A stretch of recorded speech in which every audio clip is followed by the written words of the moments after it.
It's been a long time since I've just sat down and talked to you like this, and I kind of want to bring these types of videos back a little bit more often because I love sitting down and just talking to you guys.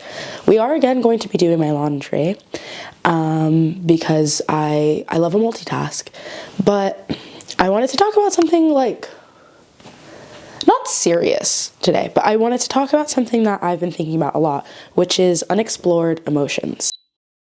Hi, my name is Kate Santos. I'm based in Los Angeles, California. I'm 5'5" and I am auditioning for the role.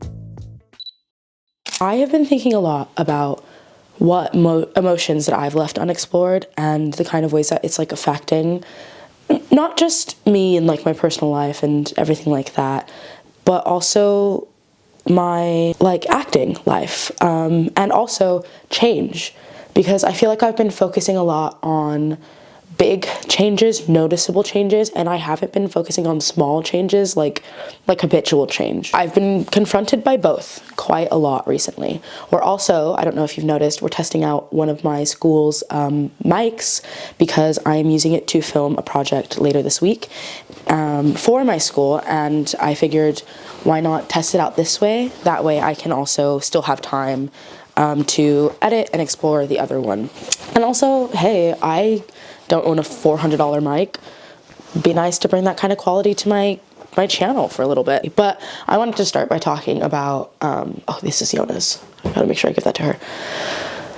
Talking about unexplored emotion. I have been feeling a lot of sadness and anger recently, most of it self-directed and most of it having to do with homesickness. I haven't been home in a year. I haven't been home since Christmas of last year. I meant to go home for summer, and then everything with ICE and immigration happened, and, you know, understandably, my family got a little bit scared about the idea of me heading back home, so I didn't. I stayed here, and I'm glad in some aspects that I stayed here because it eased our mind, and also all of the immigration stuff kicked off the week I was planning on being there, because I was also going to go back for a friend's wedding. But, you know, I'm still homesick. I'm still sad. It's not something that I can work on or that's ever going to go away, really.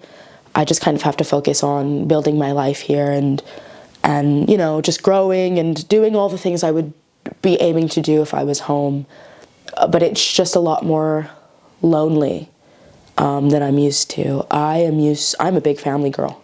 I'm a huge family girl. So being away from my family, especially as far as I've been, I've felt a lot of sadness and a lot of angerness? Anger, and those aren't really emotions that I'm used to feeling. I've left them really unexplored. They're also not emotions that I'm used to feeling separately. One never comes without the other, and I don't think you can ever feel an emotion separately. Being human is so complicated that they all come in pairs or parties, so I don't think it's, you know, I will never be able to dissect them as just one entity, which is also been a problem for me in terms of exploring them because I like to keep things compartmentalized. That's something that's been like really working for me this year, living off campus in the city, having a job in the city, but like a good walk away from where I live, and also having campus be like in a completely separate town. Like that's all been really, really helpful and really good for me. So approaching something as complicated, especially when I'm scared to explore them and what they mean, because specifically like sadness and anger, I've stifled them so many times that I don't really know how to tap into them and explore them, and I have been lately, and it's honestly been a little bit scary because I had a really bad week this past week. I was incredibly sick. I was in A&E on Friday, which for my friends and family in the States, kind of like a mix between urgent care and the ER. So I was in there for like 7 hours because I was severely dehydrated, really sick. I think a fever just broke or something, and I fainted. I hit my head up. It was really scary. It was the first medical emergency that I've had myself that I've handled without my parents there. I had never been to A&E for myself. I didn't know how that system worked. Like back in the States, I've never been to the emergency room. I've been to urgent care, and A&E is kind of like urgent care, to be fair. But I wasn't scared until about Sunday, and then I wasn't sad until Monday, and I've just been really angry since then. And I don't know what all of that is about, but I've been exploring it lately. And I had like a tough love talk with myself earlier today, because I had let when I have an emotion that is very unexplored, I kind of let it carry me away. I'm an adult now. I'm 22. I can't really just, let my emotions take me for a wild ride and see where I end up. I have responsibilities, and I just need to explore those in a more contained way. So today I very much explored my anger. I sat myself down after, like, literally, this is gonna sound like I'm an insane, crazy person, but I sat myself down at the breakfast table and I was like, okay, what is your problem? Because this is annoying you and this is upsetting you and this isn't what this is about. And I know it's not. So what is it really about? What it ended up being about was that I am the same person I was last year, not in terms of the actual person I am. I've actually made great strides in me as a person, who I am on my own, who I am when I interact with the world, but my habits haven't changed. More specifically, my working and my spending habits. I have no idea how to do anything normally or in moderation, and that's really bad. That's incredibly bad. That's not how you live a healthy or consistent life, and that's not how you build a healthy and consistent, steady career. Specifically, I noticed the habits a lot with my posting and with my content creation, with my writing, with my acting. Even that was incredibly inconsistent, and it's because I haven't been putting steady, committed work into anything in terms of my habits, because I've been tackling these monsters, these behemoths of life problems or big changes, and I haven't been focusing on the little stuff that still makes me a person, not a person who's doing these things. I keep myself busy and I do all these things and I seem like such a go-getter and an overachiever, and I'm doing it to claim that title, not to actually be a go-getter or an overachiever, just to kind of look like and sound like one. A big thing that's been making me realize that is I am a terrible ensemble member. I'm so bad at it. I don't know how to do when I'm not handed a clear character to play, when it's not outlined for me, when it's not a supporting or lead character. Like, I don't know how to be creative in that way, and I'm learning how to, because also being creative in that way is being collaborative. It's being really, aware of your surroundings, aware of the plot at large, aware of your fellow actors. And being the lead and being a good lead and a good support also involves that, but it's different. And you don't have to put in nearly as much work. At least I don't find it nearly as much work as being an ensemble member is, and I've gained a completely newfound respect for ensemble members that I had, but wasn't giving them enough credit for before. Because being an ensemble member, for me, also allows me to kind of fuck around a little bit. And so it's really holding a mirror up to my face where I'm like, oh, you still have areas to grow, majorly grow. Because I was like, oh, I have areas to fine tune that. No, I have areas where I need to make major steps and major changes, or this is the kind of artist I'm gonna be forever. I'm a terrible team player. I can be a cog in the machine. Anybody can. But being an ensemble member is being a team player, and I'm terrible at that. Really bad, actually. Which is another thing that I've been getting angry with myself, because also being bad at something makes me embarrassed, and then I make up for it not by improving or changing that thing, but by making fun of myself or making fun of the situation I'm in, or just taking it less seriously so that I feel less hurt and embarrassed. That's not how life works. That's not how you grow or improve at all. My camera's yelling at me because this is getting quite long now, so I'm going to reset her, because also I need to reset the lighting and make sure that it's fine. 2 seconds. I think we've done it now. Perfect. I also fixed the lighting because I was like, oh wait, these are warm colors. They need to both be warm. That was a white. Now it's warmer. What was I gonna say? Kiss today, goodbye. Oh, fuck. I literally just remembered. Oh, okay. So now I'm trying to, instead of let embarrassment kind of, steer that boat, and being afraid to be seen trying something that I should have known a while ago, I'm now trying to confront the fact that this very basic thing that I should know how to do, I'm going to have to learn how to do amongst other people. But I'm not learning how to do it amongst them, I'm learning how to do it with them. And that is also something that I'm, interestingly enough, starting to learn is the point. Like, because the same thing with like how habitual change is not an individual sport. I feel like I've been playing tennis, like tennis singles my whole life, and now I'm starting to play doubles, and I forget that there's someone else there to catch my fall or to pick up my slack, and I don't have to run the entire court by myself. I've got someone who's got that side covered. I forget that emotions and change and just life in general is a team sport, and to have a village, you have to be a villager. To build a community, you have to be a part of that community, especially when it comes to like content creation and stuff. Like, I've been doing a lot of research since I started doing this, really, but not enough research in terms of like how to build a community, how to build, like, I've done research into like how to make quality content that people are going to want to watch. Not that I've always made that content. I think I've only started making that content pretty recently, actually, but I haven't done enough research, nearly enough research, on how to build a community people want to be a part of, because that's what it is at the end of the day. This is not you sitting here watching me talk about something or live my life. I mean, partially it is, but it's also about the fact that the reason I started making these videos, especially when I moved here, was because I had an entire family back home who wanted to know what I got up to daily, and because of the time difference, and also, you know, partially because I got overwhelmed, I didn't call or text as much as I, you know, needed or wanted to, and I still kind of don't to some extent. Like, my immediate family, my parents and my siblings, I talk to them all the time, but beyond that, I'm really bad at it. I have like one friend that I actually make the effort to keep up with, and like, building a community, a strong community at that, is about starting those conversations, not just participating in them, and also participating in them and not just starting them. So it's about responding to comments and, you know, asking questions and checking in and a bunch of other stuff, which I'm also learning. I'm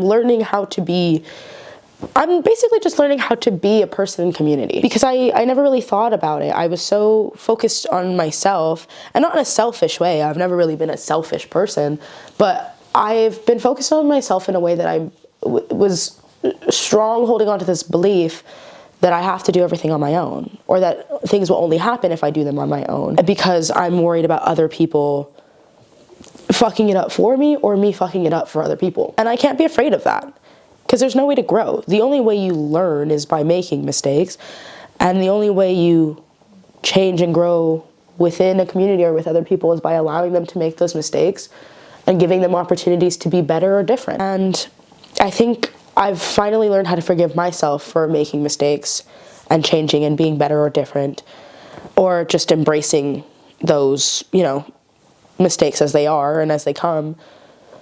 But I need to be better about doing that in a community setting, because I used to be so good at just also like cutting people off. I just wouldn't talk to them. I'd be like, you know what, this is for my benefit, this is for my health. But was it for your benefit or your health, or was it just the easier thing to do? So I'm thinking about that kind of stuff a lot these days, and I've started to make the changes.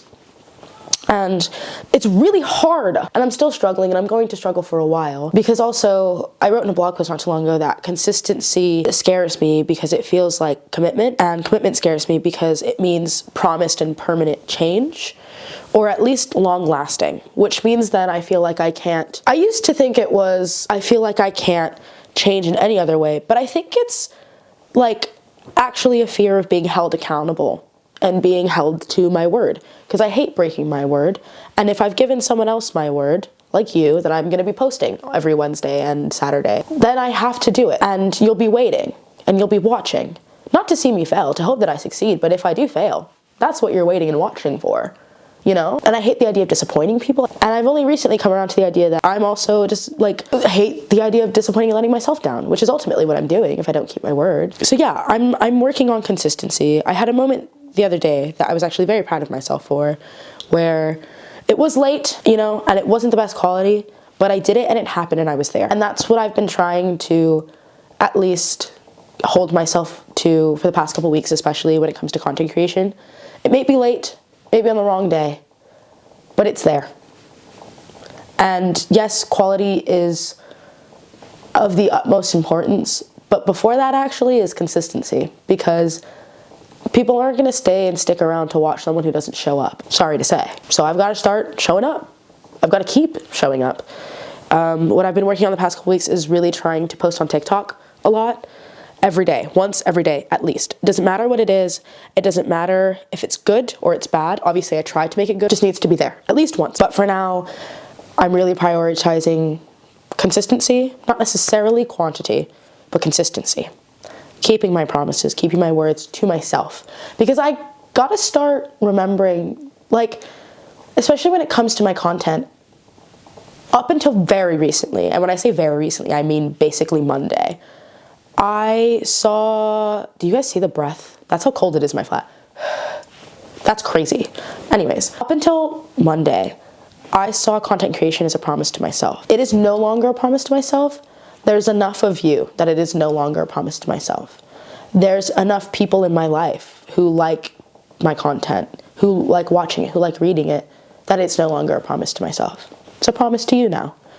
And why, for me, does that make it of more importance? I don't know. That is something I've got to work on separately. But for now, it's enough to actually get me consistent and committed, and to not be so scared of consistency and commitment anymore. So yeah, I've done a lot of work on myself, guys, and you should be really proud. I am. I want to keep posting and being better and keep having chats like this, because in terms of like how it's especially affecting my artistry, it's mostly what I'm thinking about these days. You know, I'm 22. I am graduating, not anytime soon, but soon enough that I need to start thinking about, there's this Taylor Tomlinson comedy set on Netflix. I forget which one of her specials it's from, but where she starts talking about how in your 20s you are cleaning out the lake before it freezes over, and that's who you are forever.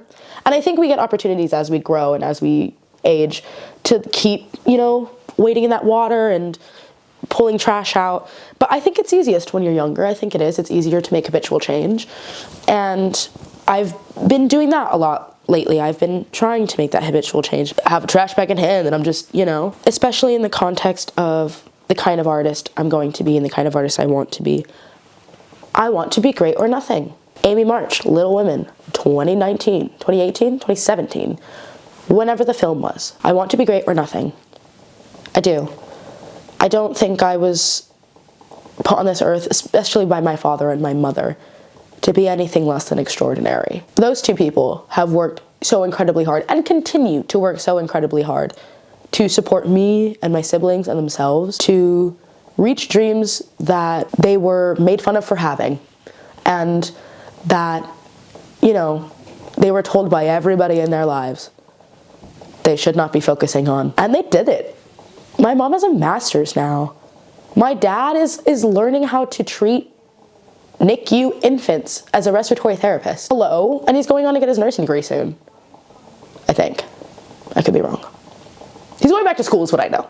Like, these people are incredible, phenomenal public service workers who are molding the minds and saving lives. And they've given me the opportunity of a lifetime to move to a different country and to explore art, to make art, because they don't find that as something to belittle. I told them that dream and they said yes. People need good artists. People need you. So I am not. I refuse to be anything less than extraordinary. And that starts with exploring unexplored emotions and making habitual change. Anyways, I'm gonna go finish folding my laundry because it's dark outside now at 5 p.m.